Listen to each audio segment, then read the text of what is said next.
प्रबल माना गया है और गृहस्थ आश्रम में प्रबल पुरुषार्थ माना गया है। और 50 वर्ष के बाद में 75 वर्ष तक वानप्रस्थ बताया गया है। वानप्रस्थ में क्या होता है? हर प्रकार की बुराई का त्याग और ईश्वर में सदा रहना, यही एक काम होता है और दूसरा काम नहीं होता है। इस काम को करते हुए कर्तव्य परायणता के जितने कर्म है सब किए जाते हैं और खूब अच्छे से होते हैं। जो लोग आलसी प्रमादी होते हैं उनसे कर्तव्य परायणता के कर्म नहीं हो पाते हैं। जो लोग सजग होते हैं, जागरूक होते हैं, उनसे अच्छे से अपने कर्तव्य परायणता के कर्म होते रहते हैं। होंगे जब आलस, भय, निद्रा इनका त्याग करो और भगवान की शरण में बैठो। अब देखो, आप किसी भी भक्त के जीवन में जाओ, किसी भी संत के जीवन में जाओ, जो महापुरुष हुआ है, जिसने इस जीवन को सिद्ध किया है, आप उसके जीवन में जाओ, देखो, विचार उसने कौन सा मार्ग अपनाया था। तो आपको यही मिलेगा कि चाहे कितने संकट आए हो, कितनी ही परेशानी आई हो उनके ऊपर, लेकिन उन्होंने सत्य का मार्ग नहीं छोड़ा। और तो और आपको बताता हूँ, बहुत महत्वपूर्ण बात शायद न सुनी हो। शंकराचार्य भगवान जब आए थे तो यहाँ पे बहुत दुर्गति हो रही थी सनातन धर्म की। अकेले थे, पिताजी भी इनके थे नहीं, अकेली माँ थी। तो उन्होंने अब शुरू से ही जो ब्रह्म में स्थिति है, उनकी तो इच्छा थी कि मुझे किसी रूप में संन्यास मिल जाए। संन्यास का मतलब ये होता है कि समाज में मैं सत्य का मार्ग दूं सबको। तो माँ ने कहा, पहले तो वो दे ही नहीं रही थी क्योंकि अकेली, तो अकेला बेटा। फिर उन्होंने कहा कि जब ये जिद ज्यादा करता है तो भगवान की इच्छा है इसमें। तो उन्होंने कहा ठीक है बेटा, तुम अगर संन्यास लेना चाहते हो तो ले लो, लेकिन अंतिम तुम मुझे ये वचन दो कि अंतिम समय में तुम क्रिया हमारी करोगे।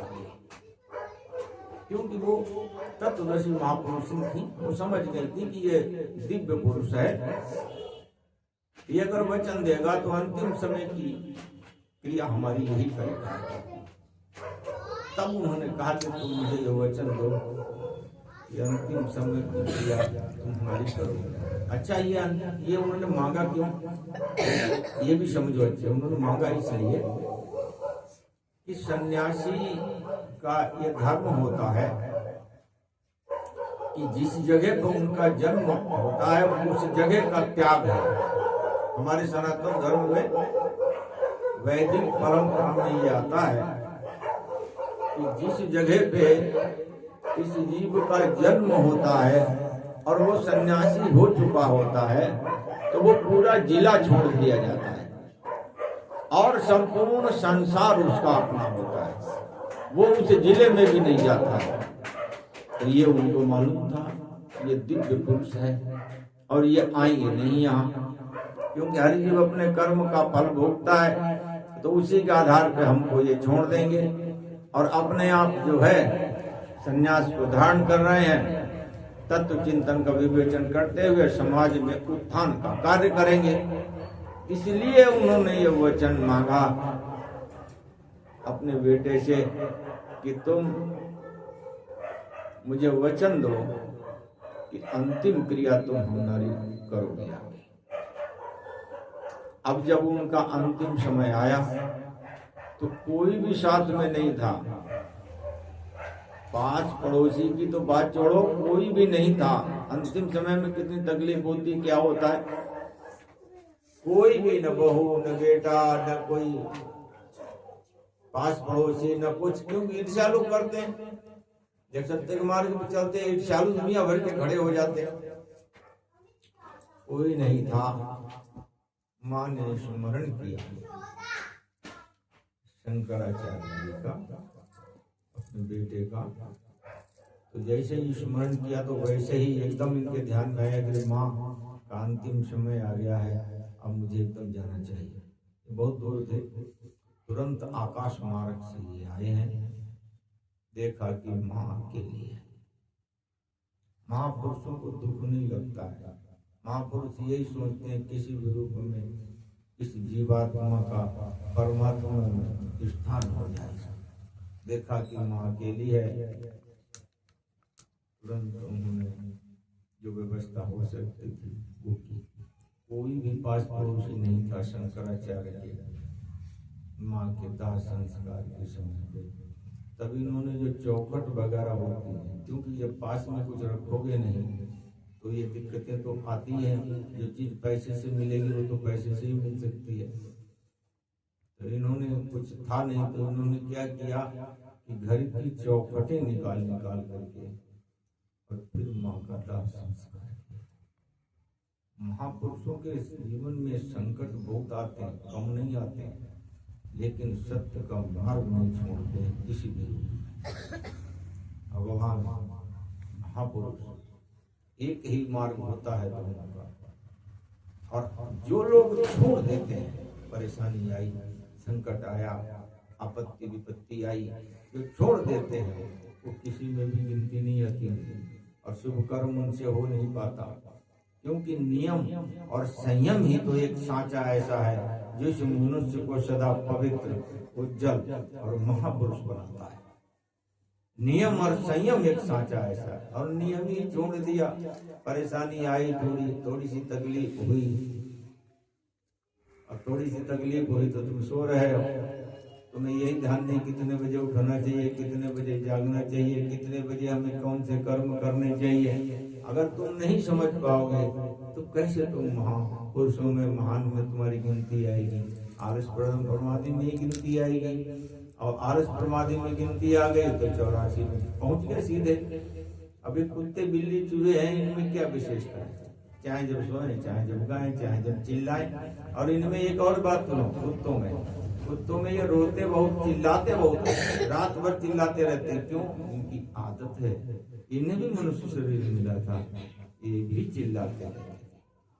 जैसे चीखा चिल्ली अकारण दूसरों को दुख देना, दूसरों की समस्याओं में रहना, खुद भी रहो दूसरों को भी रखो, तो फिर इनको ऐसी योनि मिलती है और रात भर चिल्लाते ही रहते हैं।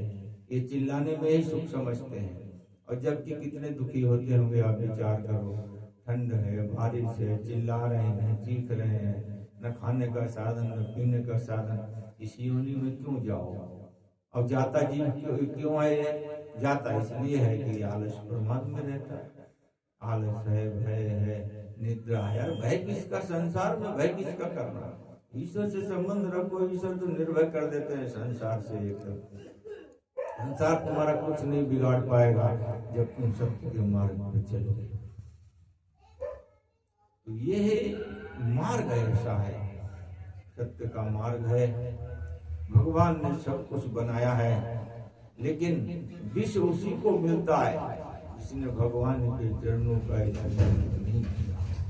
जो भगवान के मार्ग को भूल गया, उसके लिए विष तैयार रखा हुआ है, दुख तैयार रखा हुआ है।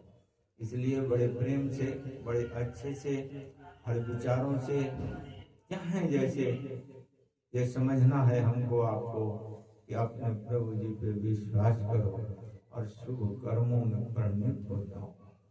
शुभ कर्म दूसरों को सुख देने का काम करता है। चाहे कोई भी हो, अपने से अलग सबको ईश्वर में जानो, ब्रह्म में जानो, हर सूरत में, तब जाके ये स्थिति बनेगी और सुख ही सुख मिलेगा। और नहीं तो अब बाली ने भी तो भगवान का दर्शन किया था, बाली ने भी भगवान का दर्शन किया, और भगवान का दर्शन खरदूषणे ने भी किया था, और भगवान का दर्शन जो है उसने सूर्पनखा ने भी किया था, भगवान का दर्शन रावण ने भी किया था। लेकिन भगवान का दर्शन ऋषि मुनियों ने भी किया था।